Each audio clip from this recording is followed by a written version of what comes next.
اللہ کے امر پر تھے، وہ اللہ کے ولی تھے، اور اللہ کے ولی کی شان ہے کہ وہ احکامات الہیہ کی پابندی کرتے ہیں۔ یہ باہر جو دہلیز پہ بیٹھا تھا، یہ کس کے کہنے پہ بیٹھا رہا؟ اس کا مطلب ہے اتنی سمجھ بوجھ اس نجس پلید کتے کو بھی تھی کہ جو اولیاء کے در سے جڑا رہا، بیٹھا رہا، وہ جتنی دیر اندر بیٹھے رہے کتا باہر بیٹھا رہا۔ اس کا مطلب کیا کہ کتے کو خبر تھی کہ یہ جو اندر بیٹھے ہیں انہی کے قدموں سے جڑا رہوں گا تو کچھ ملے گا۔ مرشد دے در بازے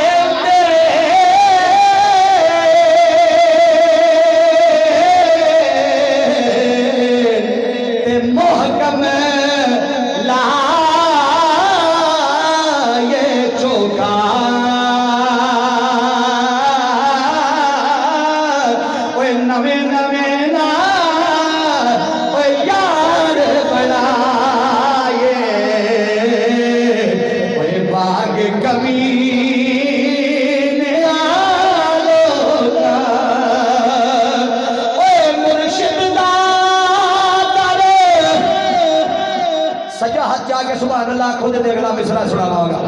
اے مرشد دا در خانہ کعبہ بے حج ضروری کریے، اے تقوی رکھے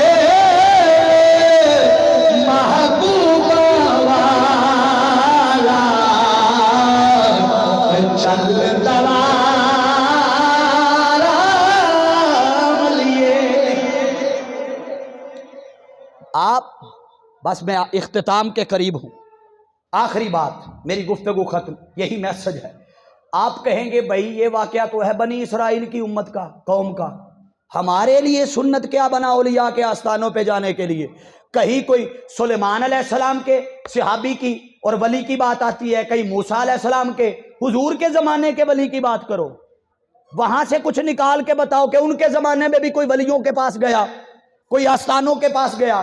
آؤ بتا دیتا ہوں، جب موسیٰ علیہ السلام کے زمانے کے ولی کی بات ہو، واقعہ قرآن میں آئے تو قرآن میں واقعے کا بیان ہونا یہ اس امر پر دلالت کرتا ہے کہ جیسا حکم موسیٰ کی امت کے لیے تھا ویسا حکم تمہارے لیے ہے۔ یہ بات ذہن نشین رکھے۔ قرآن کس پہ اترا؟ اچھی بولے ہو، ذرا اچھی بولے ہو، کھل کے مجمع سے بولیا کرو، پورے کانفیڈنس نال بولیا کرو۔ قرآن کس پہ اتریا؟ تو آقا علیہ السلام۔ اب یہ قیامت تک ہر کسی کے لیے ہدایت بھی ہے، رہنمائی بھی ہے، یہ مرشد بھی ہے۔ تو قرآن نے بتا دیا کہ موسیٰ علیہ السلام کے زمانے کے ولی کی یہ شان، فلاں زمانے میں فلاں نے ولی کو تلاش کیا، دعا کروائی، وہاں گئے، یہاں گئے۔ اب سنیے، آپ کہیں گے جیسا بھی ہے، ہم جب تک حضور کے زمانے کا واقعہ نہیں سنیں گے چین نہیں آئے گا۔ آؤ بتا دیتا ہوں، آقا علیہ السلام نے مولا کائنات کو، مولائیاں دا مجمع بیٹھا ہے نا، مولا علی دے منگتیاں دا مجمع، ذرا سجا اچھا کہ حیدری، نعرہ حیدری۔ آقا علیہ السلام نے مولا کائنات کو اور سیدنا عمر فاروق رضی اللہ تعالیٰ عنہ کو حکم دیا کہ کرن شہر میں جاؤ۔ کرن نام سنا ہوا ہے، کرن، فرمایا وہاں جاؤ، وہاں ایک میرا نیک متقی پرہیزگار، میرا ولی، میرا عاشق، میرا دیوانہ، میرا مستانہ رہتا ہے۔ پوچھا یا رسول اللہ نا کیے؟ فرمایا نا اودا ہے اویس۔ جاگ دے رویا دے نا اودا کیے اویس۔ تو یا رسول اللہ خالی ہاتھ جانا ہے؟ فرمایا نہیں، تو انو ولی دے آستانے تے جان دے آداب بھی دسا، جدو اپنے ولی کول جاؤ، کسے نیک بندے متقی کول جاؤ تے خالی ہاتھ نہ جایا کرو، جاندی یاری کو تحفہ بھی لے جایا کرو۔ یہ بھی حضور کی سنت سے ثابت ہے۔ یہ جو جتنے مریدین متوسلین آپ جب آتے ہیں نا مزارات پہ، اور صاحب مزارات کے جو آگے گدی نشینان ہیں، جو ان کی اولاد ہے، جو بعد میں پورے نظام کو چلا رہی ہوتی ہے، ان کے لیے جب آپ کچھ نہ کچھ تحفہ لاتے ہیں تو اس میں کوئی غیر شرعی عمل نہیں، یہ آقا کریم کی سنت سے ثابت ہے۔ پریشان ہو گئے ہو؟ پریشان ہو گئے ہو سن کے؟ سنیے، حضرت آقا علیہ السلام نے اپنا قمیض مبارک دیا، جبہ مبارک دیا، اور فرمایا اے عمر فاروق اور مولا علی علیہ السلام، فرمایا جاؤ خواجہ ویسے کرنی کو تلاش کرو اور ان کو میری طرف سے جبہ دینا۔ اب سنیے، اگر واقعہ سنانے لگ جاؤ تو ایک الگ مضمون طویل ہے، 2 مصروں میں پورا بیان کر دیتا۔ سننا چاہتے ہیں تو دایاں ہاتھ اٹھا کے کہیے سبحان اللہ۔ حکم کیتا نبی ہے عمر تے علی تسی جانا۔ مینوں پتہ ہے جمعے دے خطاب دا ٹائم بھی ہو گیا ہے، جمعے دا بھی ٹائم ہو گیا ہے، میں اگلے 5 منٹاں تو بھی پہلو مکان لگا، مگر آخری 5 منٹ خاص نے۔ سجاد چاہ کے کہو ذرا سبحان اللہ، پتہ لگے۔ حکم کیتا نبی ہے عمر تے علی تسی جانا، میرا جبہ ویس کنا۔ حکم کیتا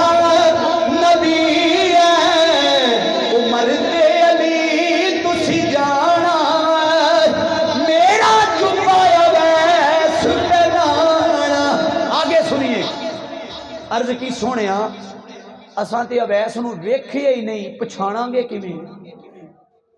بھائی حضرت خواجہ ویسے کرنی مدینہ پاک 2 بار آئے حضور سے ملنے کے لیے، 2ویں مرتبہ ماں نے کہا تھا مسجد میں جانا، مل جائے تو ملاقات کرنا ورنہ واپس آنا، کہیں اور تلاش نہ کرنا۔ گئے حضور مسجد نبی میں نہیں ملے، واپس چلے گئے۔ اگلی بار اجازت لے کے آئے کہ گھر میں ملوں گا، جب گھر گئے تو آقا گھر نہیں تھے، حضور مسجد میں تھے۔ ماں کے حکم کے مطابق دوسری بار بھی پلٹ کر چلے گئے۔ اب ذرا سوچئے، ایک ایسا عاشق جو ماں کا با ادب ہو، آئے ہائے ہائے، یہ مقام ولایت ماں کے ادب کے بغیر بھی نہیں ملتا۔ کائنات میں جتنے بھی ولی ہوئے وہ ولی تب ولی بنے جب ماں کے قدموں کی خاک بنے۔ بولیے، جب ماں کے قدموں کی خاک بنے۔ اب سنیے، حضرت خواجہ ویسے کرنی چونکہ چلے گئے تھے، دیکھا کسی نے نہیں تھا تو صحابہ نے پوچھا یا رسول اللہ سنجھانا گے کیویں؟ آقا علیہ السلام نے فرمایا میرے عاشق دیے دے نشانی، اچھی سجا ہاتھ جا کے آنکھوں دے اینڈ کرا گا، جنہ ذوق نال سنو گے انہاں چھتی اینڈ کرا گا۔ میرے عاشق دیے دے نشانی، والی الجے تے صورت دیوانی، میرے عاشق دیے دے نشانی، والی الجے تے صورت دیوانی، تاغ ہاتھ دی تلی جویں چمبے دی کلی، داغ ہاتھ دی تلی جویں چمبے دی کلی، قد میں آنا میرا چپایا ویس پہلانا۔ اب آپ ولیوں کے آستانوں پہ آتے ہیں، آ کے سلام کرتے ہیں، پہلے چادر چومتے ہیں، دہلیز چومتے ہیں۔ اے دہلیز چومن تے بھی کئیاں نو خارش شروع ہو جاندی ہے، بھئی اے انج کیوں کر دے نے؟ آؤ، حضور نے بھی آداب سکھائے، جو ہے حضور نے بھی آداب سکھائے۔ کیسے؟ عرض کی یا رسول اللہ اتھے جا کے ملنا کنجے تیرے نیک بندے نے، تیرے ولی نو ملنا کنجے؟ حضور نے فرمایا سب تو پہلے جا کے پہلا دینا سلام محبت۔ یار انج نہیں ذوق نال کہو، پھر اگلا مصرع سناواں۔ پہلا دینا سلام محبت، صد مبارک پیام محبت، پہلا دینا سلام محبت، صد مبارک پیام محبت۔ پھر کی کہنا؟ کہنا خواجہ اویس جی میری امت دے لئی ہاتھ اٹھانا، میرا جبہ اویس پہنانا۔ آپ ولیوں کے پاس جا کر کیا کرواتے ہیں؟ اچھی بولے ذرا، دعا۔ یہ کوئی غیر شریک، کوئی بدعت، کوئی شرک نہیں ہے۔ حضور نے مولا کائنات کو، اب توجہ کیجئے، جو ولی کی بارگاہ میں گئے وہ ولی تو تھے ہی، مگر اس سے بھی بڑا درجہ یہ تھا کہ وہ صحابی بھی تھے۔ بولیے کیا تھے؟ بولیے، کائنات کے سارے ولی بھی مل جائیں تو ایک صحابی کے پاؤں کی خاک پہ نہیں بن سکتے، یہ ذہن میں رکھیں۔ اب وہاں صحابی بھی ہیں، اور اللہ کے ولی کو جو تلاش کرنے گئے وہ بھی صحابی ہیں۔ اب توجہ، اگر ولی ولی کو تلاش کرتا، چھوٹا چھوٹے کو تلاش کرتا، تو بات کی سمجھ آتی کبھی بڑے نے بھی چھوٹے کو تلاش کیا، جاگ دے ہو بھائی، کبھی بڑے نے بھی چھوٹے کو تلاش کیا، باری تعالیٰ تو چھوٹے کو بڑے کی تلاش میں بھیجتا۔ یا رسول اللہ صلی اللہ علیہ وسلم آپ بھی کسی ولی کو ہی خواجہ اویس کی تلاش میں بھیجتے، یہ صحابہ کو ولی کی تلاش میں بھیج کر سمجھانا کیا چاہتے تھے؟ فرمایا قیامت تک آنے والوں کو عقیدہ سمجھانا تھا کہ ولی کو تلاش کرنا، ان کی صحبت میں بیٹھنا، ان کے ہاتھ چومنا، قدم بوسی کرنا، ان سے دعا کروانا، ان سے فیض لینا، ان کے ہاتھ میں ہاتھ دینا، تاکہ قیامت تک سنت نبی بن جائے اور سنت صحابہ بن جائے۔ اگر ولی کو تلاش کرتا تو یہ سنت نہ بنتی۔ سنت تب بنتی ہے کوئی عمل نبی کرے، اللہ نے نبی کے ذریعے عمل کروا کے اللہ کے ولی کو تلاش کرنا، ان کے آستانے پہ جانا، ان سے دعا کروانا، اللہ نے سنت بھی بنا دیا، دین بھی بنا دیا۔ لوگو آؤ، آخری بات اور پیغام میرا ختم، مضمون میرا ختم۔ آپ یہاں جب آتے ہیں تو اولیاء کے آستانوں سے صرف لنگر، جسمانی لنگر نہ کھایا کریں، کچھ روحانیت کے لیے بھی لیا کریں۔ ان کے آستانوں پہ صرف دمال ڈال کے نہ چلے جایا کریں، ان کی سیرت و کردار کو بھی دیکھا کریں کہ وہ عبادت میں بھی رہتے ہیں، ان کے اخلاق بھی اعلیٰ ہیں، ان کے کردار بھی اعلیٰ ہیں، وہ دل توڑتے نہیں ہیں، دل بولے ہو ذرا، دل، یہ ولی کی شان ہوتی ہے، ولی ہمیشہ دل جوڑتا ہے اور مولوی ہمیشہ دل توڑتا ہے۔ مولوی پریشان نہ ہون، میں بھی ویچی ہاں، اپنی بھی گل پیا کرنا، مطلقاً گل کر رہے ہیں بھائی، ولی ہمیشہ بولیے کیا کرتا ہے؟ جوڑتا ہے، اور ملا مولوی توڑتا ہے۔ اگر ولی کے آستانے سے جڑ گئے ہو تو ان سے جوڑنے کا فیض لو، رشتہ داریاں بھی توڑنی چھوڑ دو، تعلق ناطے بھی توڑنے چھوڑ دو، اپنے دلوں کی نفرتیں بھی نکالو، اپنے دلوں سے بغض بھی نکالو، یہ دوریاں مٹاؤ۔ اگر ولی کے آستانے پہ ایک جگہ پہ بیٹھ کر یوں مل بیٹھ کر اللہ رسول کا ذکر کر رہے ہو تو اپنی رشتہ داریاں، تعلق، نسبتیں، ان میں بھی دراڑیں مٹاؤ، قربتیں بڑھاؤ، اس سے اللہ کی رحمتیں اور نصیب ہوگی۔ جب آپ اللہ کے ولی کے اس رنگ میں رنگ جائیں گے جس رنگ کا ذکر قرآن کرتے ہوئے فرماتا ہے صبغۃ اللہ ومن احسن من اللہ صبغہ، لوگوں جب کوئی اس رنگ میں رنگ جاتا ہے تو پھر اس کی قبر بھی روشن ہو جاتی ہے، آخرت بھی روشن ہو جاتا ہے۔ میاں محمد بخش عارف کھڑی رحمت اللہ تعالی علیہ آپ فرماتے ہیں کچا رنگ،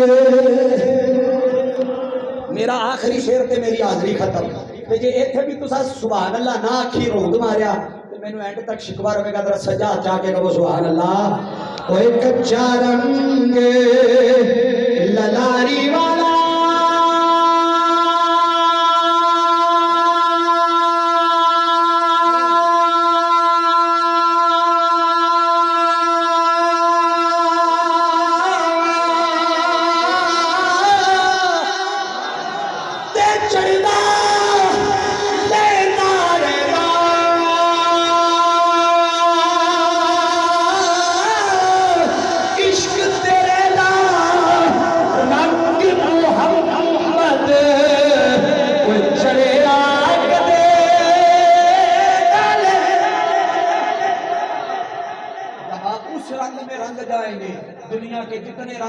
جاتے رہے، عشق و ادب مصطفیٰ کا چڑھا ہوا رنگ، اولیاء کی نسبت اور تعلق اور محبت کا چڑھا ہوا نہ زندگی خراب ہوگی۔ یہ رنگ ایسا ہے کہ قبر میں بھی کام آئے گا، حشر میں بھی کام آئے گا۔ یہی پیغام اس آستانے سے جڑے ہوئے لوگوں کا، یہی پیغام میرا، یہی پیغام تحریک منہاج القرآن کا، یہی پیغام حضور شیخ الاسلام ڈاکٹر محمد طاہر القادری مدث اللہ علیہ کا، کہ جو شرق سے لے کر غرب تک امت مسلمہ کے جوانوں کو اللہ کے اولیاء کی قدموں میں جوڑ رہے ہیں، حضور کے قدموں میں جوڑ رہے ہیں، قرآن سے جوڑ رہے ہیں، صاحب قرآن سے جوڑ رہے ہیں، توحید سے جوڑ رہے ہیں، صحابہ کی محبت سے جوڑ رہے ہیں، اور سب سے بڑھ کر حضور کی آل کی محبت لوگوں کے سینوں میں بھر رہے ہیں۔ اللہ کے حضور دعا ہے مالک جو کچھ میں نے بیان کیا اگر سننے کے بعد کسی کی زندگی بدل جائے، کردار بدل جائے، سیرت بدل جائے، اٹھنا بیٹھنا بدل جائے، اخلاق اچھے ہو جائیں، اس میں میرا کوئی کمال نہیں ہے، یہ سارا فیض شیخ الاسلام ڈاکٹر محمد طاہر القادری مدث اللہ علیہ کا ہے۔ اگر کہیں کمی کجی نقص رہ گیا ہو تو میری نااہلی ہے، دعا کرے اللہ مجھے اور محنت کی توفیق عطا فرمائے۔